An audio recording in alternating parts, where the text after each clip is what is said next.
As you think about being a parent, and you've been one for a few years now, what do you think is the most important lesson you've had to learn about being a good parent? I'm trying to be a good parent. I don't know if I always succeed. My own attempt to be a good parent is to support my children in finding their place in the universe. But doing this means to support their autonomy in doing this. So my ideal is to not tell them what to do, but to tell them, model this, look at this thing, have you taken this into account? And I take them seriously as individuals. I remember and I try to remember what it was like to see the world through the eyes of a child. It's not that long ago, after all. And I understand that for me, the crucial thing was that I was creating my own universe. I was making sense of the universe by myself. And I didn't experience at any point that my way of thinking about the world was inherently inferior to the way in which the adults thought about the world just because I was a child. I felt that I could see many things that the adults could not see. And the same thing is true for my children. They do see a lot of things that I am incapable of seeing because I can no longer resolve them. And so I ask my children often. I ask for their advice about parenting sometimes, about what to do. And I try to explain my decisions when they're frustrated about them. In what can you give me an example of a thing you've asked them for advice on? That seems very counterintuitive. If a child is very disruptive, right, there is a reason why the child is disruptive, and you can ask the child why it happens like this and what to do about this. Well, Uh, Joscha Bach, I know you got to run. I just wanted to say, as a parent, I remember reading your tweet about childhood being the Garden of Eden, and how it's a metaphor, but it also is a representation of what all parents want to do for their children. And I have to say that has been reflected in my own parenting decisions, in the way that I've interacted with my child. So I can say for certain that your Twitter feed and the ideas that you put into the world have impacted me and my family in deep and profound and very positive ways. So I hope you continue on, and know that I absolutely love talking with you.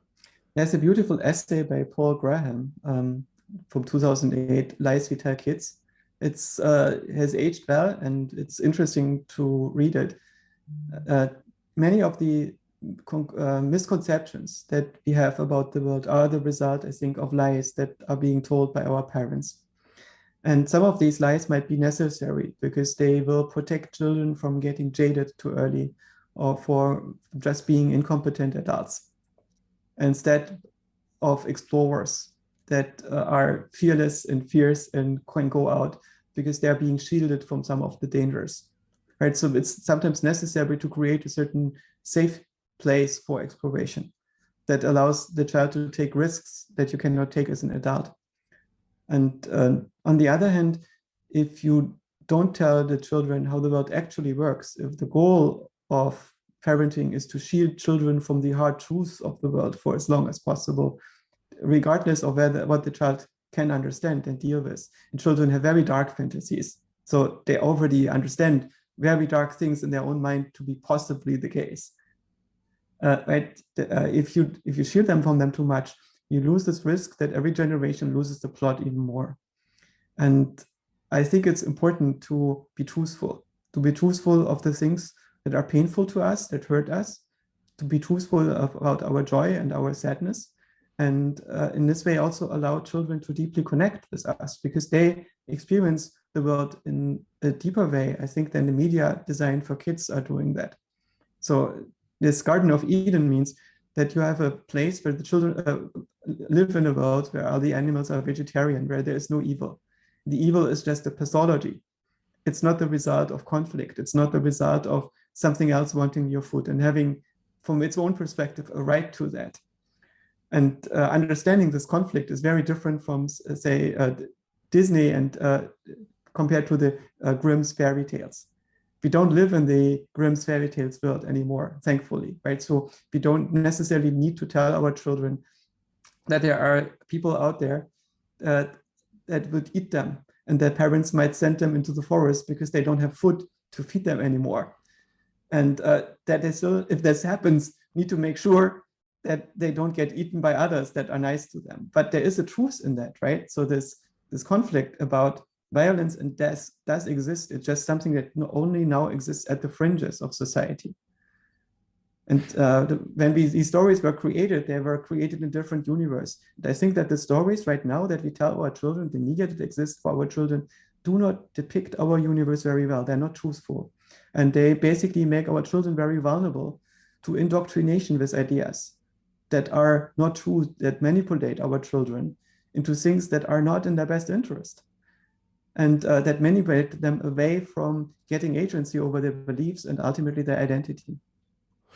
You had recommended with Lex Fridman an anime movie, and I just can't the name of it. Mokoto, Princess Mononoke.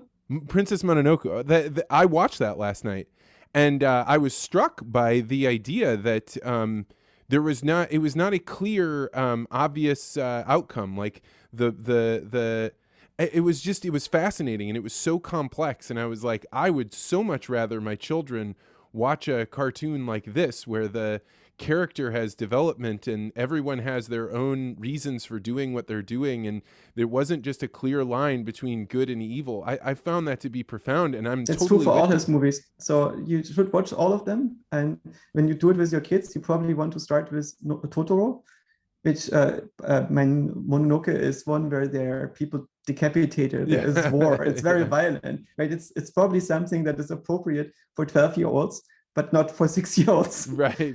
And the 12-year-old better be somewhat precocious, even though my children both love the movie.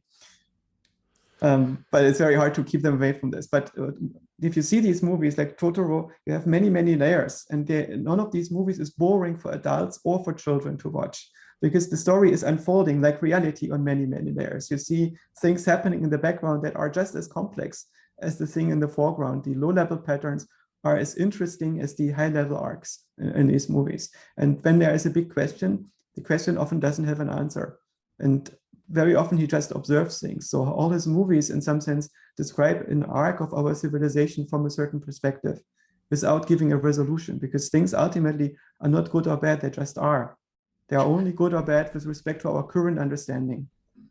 I totally agree that there were no large questions answered, and like for an audience that's just been primed over and over again to the everyone lives happily ever after, it's a jarring way to end a movie, but it is still satisfying because the experience of watching the movie unfold is so complicated that you're engaged in it. It's not many. I can't imagine very many cartoons otherwise that put you in a flow state, right? That put you in a state where you're completely absorbed by it in the same way.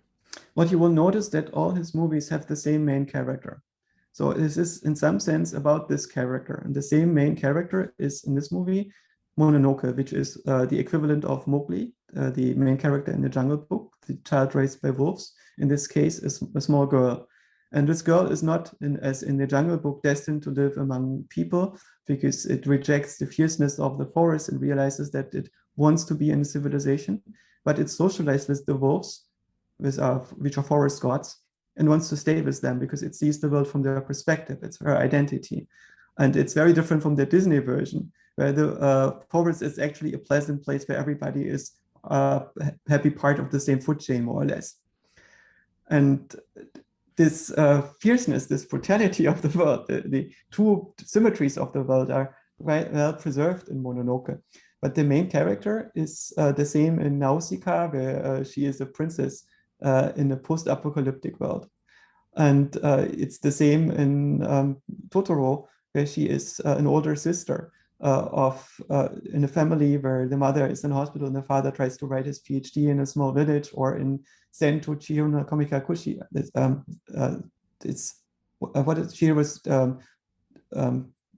I think it's Chihiro in American.